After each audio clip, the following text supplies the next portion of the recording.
The government says an animal tranquilizer that's being mixed into illicit opioids is an emerging threat. The U.S. Office of National Drug Control Policy is designating the tranquilizer xylazine when mixed with fentanyl as an emerging threat. The designation clears the way to spend taxpayer money to develop strategies to deal with the drug. The agency's director says xylazine has become increasingly common in all regions of the country. The Drug Enforcement Agency reports the drug, also known as tranq, was detected in about 800 U.S. drug overdose deaths in 2020 and 3,000 fatalities in 2021. In 2022, counties that might have hundreds of overdose deaths have been detecting it in dozens of cases. Xylazine has been used by veterinarians since 1971 to sedate animals, from horses to cats, but it's not approved for human use. It can slow the heart, cause skin abscesses, and ulcers that can lead to amputation. Like fentanyl, users don't always know that they're getting it. Jennifer King, Washington. Hello, I'm Dalton Delan. I'm a columnist for the Berkshire Eagle, and this is Eagle Reels, where we take you beyond the news. We have a very special guest today, Dr. Nora Volkow, who is the director of the National Institute on Drug Abuse of the National Institutes on Health. Welcome, Dr. Volkow. Thanks very much. Nice to be here. Dr. Volkow, in the Berkshires, our home base, in the last 5 years, we've seen a tremendous surge in a drug, xylazine, known as tranq on the street or tranq dope. This surge has gotten to the point where now in Pittsfield, the home base of our paper, every drug tested on the street of dope contains it. And I know, and you may be able to update me, but I know that in at least 36 states, this drug is present. Could you describe for me what this is and the magnitude of this epidemic we're facing?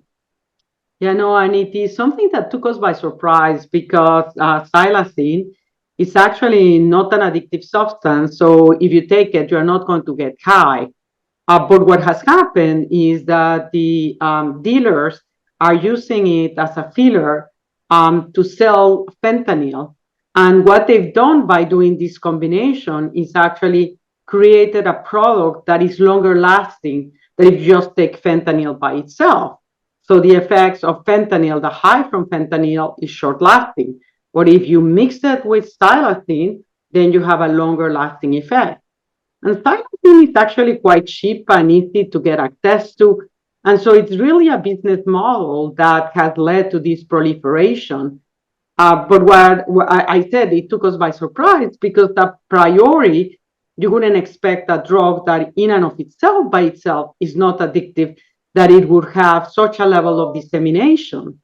Initially, yes, it was the Northeast where we started to see the emergence of xylazine. Actually, it was first in Puerto Rico at the beginning of the 2000s, but then that actually disappeared and it got out of our radar, and then it has reemerged in the past 3 years, and it's just growing, and we're seeing more and more.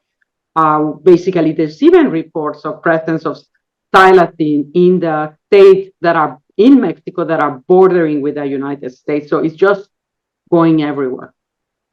Dr. Volkow, I know that it was about a half century ago that it was approved for veterinarian use, right, as an analgesic.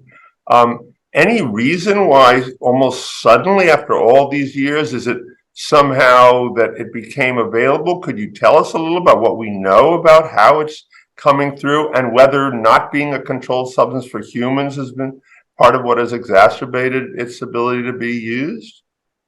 Well, it is a tricky one, right? Because here it's a very useful medication that is used in veterinary medicine that is not addictive. And in fact, we don't use it in humans, but we use compounds that are very, very similar to xylazine, but much more potent. For example, one of the most frequently used anesthetic agents is dexmedetomidine. Dexmedetomidine is actually just like xylazine, acts at the same protein, but it's much more powerful. And but it's much more expensive, and so it's much harder to get your hands on. And the beauty of xylazine too is that its low potency allows you to use it as a filler. Because what happens with fentanyl is such a potent drug that you need a couple of grains of salt in order to get a very intense pharmacological effect. So the dealers are not going to tell you, here are your little 3 grains. How do you sell that in a bag? So filling it with a compound that in turn is also going to expand the duration gives them a competitive market. And anything that leads them to be superior to other products being sold in the illegal market is, of course, something that will by itself lead to further and further expansion. So it's really about greed and innovation.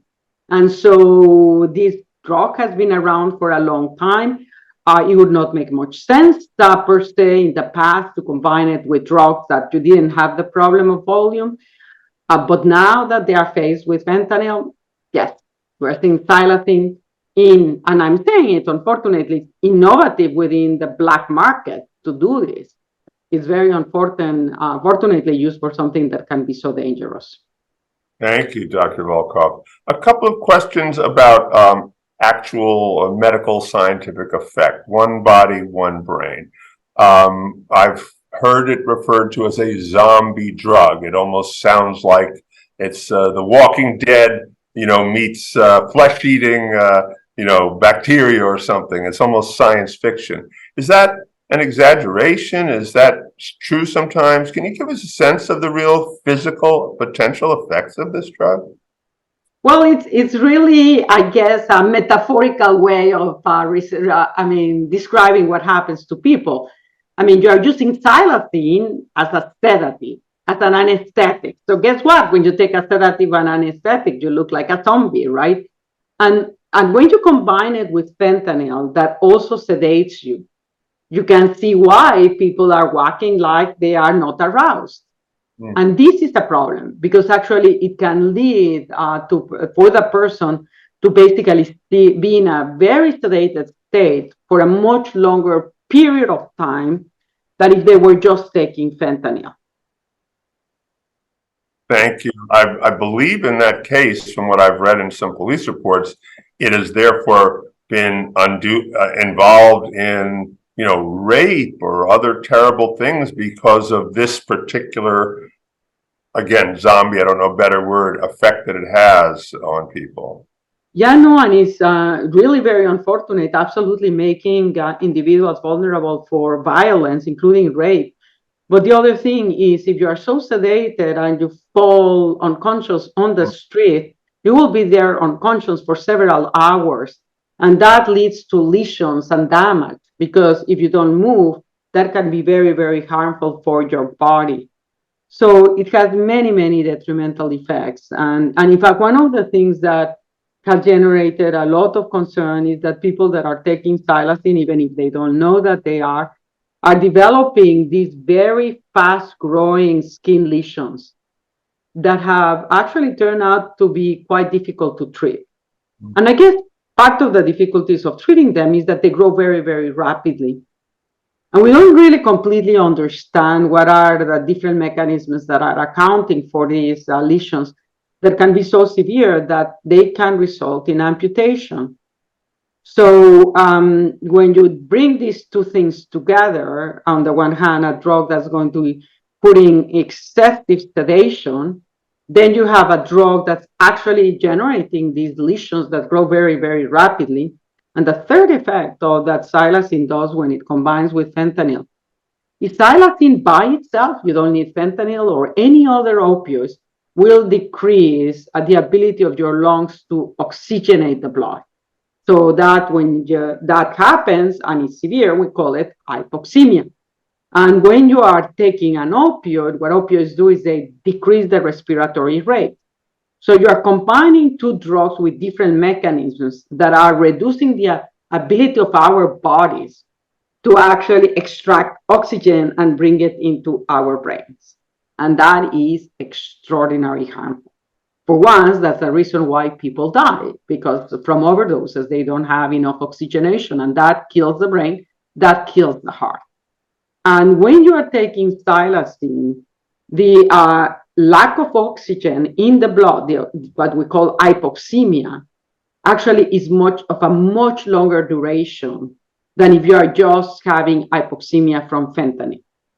So you can see how problematic this has become. These three things that are exacerbating the medical presentation of individuals that end up with drugs that contain xylazine, that, as you say, in certain places in the United States, more than 70% of the drugs contain it.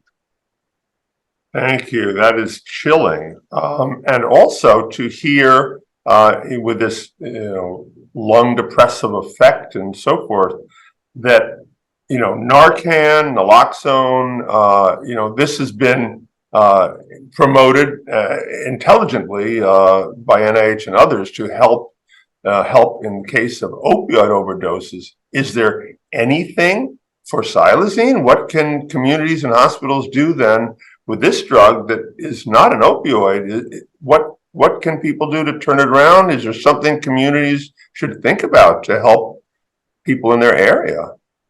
Well, number one, I would say that the key issue is, regardless of whether you have an overdose with fentanyl alone or an overdose with fentanyl and xylazine, you need to administer naloxone, Narcan, as fast as possible and in a sufficiently high dose. If there's only fentanyl and you administer the Narcan pretty rapidly, promptly, you will save that person's life. If the person has overdosed with a combination, you will give the naloxone, but the person may still be unconscious and terribly sedated. And so what happens is that leads to some to believe that they haven't administered enough naloxone and they may give 2 or a third dose. That in and of itself is not so medically destabilizing. It will generate, and this is one of the challenges that we have, when you give naloxone, you are actually, in people that have opioid dependence, you're going to trigger an acute withdrawal. And when you have an acute withdrawal, it's like your body is getting a signal of this is an emergency. So your whole sympathetic system, that is the one that enables us to fight or flight or fight, that one gets hyper activated. And the more naloxone you get, the worse it is. So when someone wakes up from this state, what they want is to get out of that very, very aversive state. And one of the things that they do first, they refuse to go to the emergency department, and then they go and seek more fentanyl in order to be able to get out of the withdrawal. But it's also this acute withdrawal, very relevant on your question, how do we manage it medically? Normally, the way that we manage this acute withdrawal, which is, again, people feel extremely anxious, your heart rate is just accelerated, you're sweating, you have abdominal cramps, you feel totally and absolutely crappy. What we do in medicine is we give them a medication that is an alpha-2 agonist to bring down that hyperactivation of the sympathetic system. Xylazine is an alpha-2 agonist. So when people say, well, why don't you just give an alpha-2 antagonist? So if you give an agonist, the problem is, let's give the antagonist. So with opioids, it's an agonist, we give the antagonist naloxone Narcan. The problem there is, if you have someone with physical dependence and you give them an alpha-2 antagonist, you may markedly exacerbate the withdrawal. And so this is what you can say theoretically from what we know in the pharmacology. However, the studies have not been done to determine under a well-controlled condition whether this happens or not. And we're going to need to bite the bullet and evaluate it. It's not a problem if you have someone that is not dependent. So say someone is a cocaine user or a methamphetamine user, and they don't know that what they got is in their drug, there's fentanyl and xylazine. So in them, or just a person that purchases one of these illicitly manufactured prescription pills that are being sold, as these guys think fentanyl and combined, say, for example, with xylazine. Under those conditions, you can give the alpha-2 antagonist because there's no physical dependence. So you can give all of the Narcan that you want, you won't have adverse emergence of symptoms that can be actually quite dangerous if they are very, very intense. So we are basically encouraging at this point researchers to look into it, both from the laboratory animal experiments as well as from the clinical side of things. And in the meantime, we're also asking researchers, okay, use your innovation.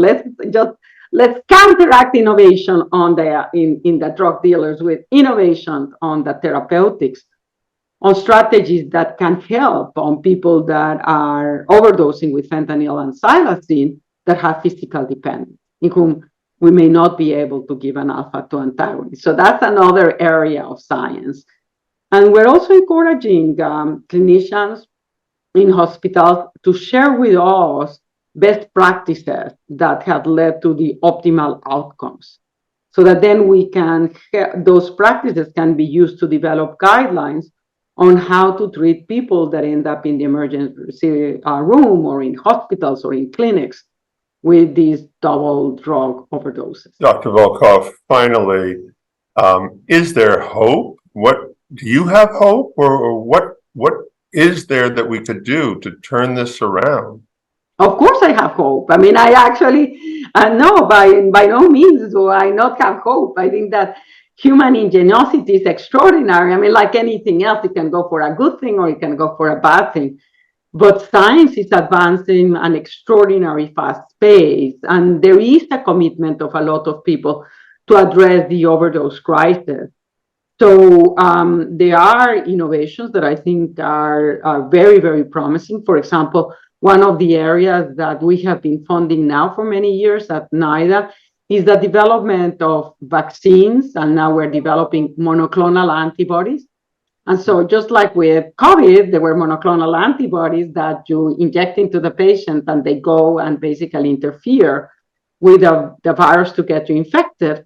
Well, there's no reason why researchers are working with investigators that are looking at monoclonal antibodies for fentanyl.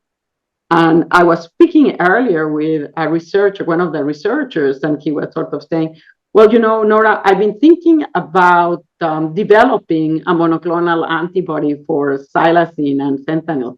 What do you think of that? And I said, that would be incredibly useful, because it could provide us, for example, a product that if someone ends up in the emergency department, you could give it to them right away, and that will remove the xylazine without having to trigger an exacerbation of the withdrawal, which would happen if you possibly happen an alpha-2 antagonist. So this is where there is a lot of innovation going on into the science. So that's why I'm basically, of course, I'm optimistic. I've seen how fast science can move if, of course, the resources are placed. And so you give the opportunity for science to blossom.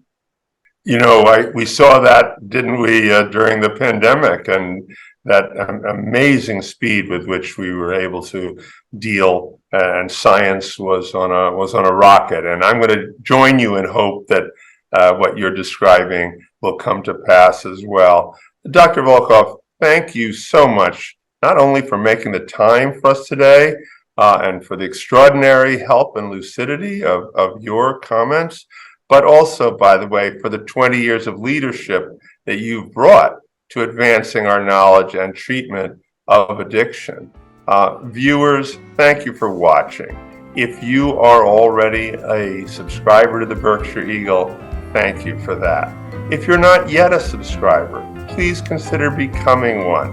That is how we keep the flame of journalism alive. Thank you very much. I'm Dalton Delan. I'll see you next time on Eagle Reels and in the pages of the Berkshire Eagle.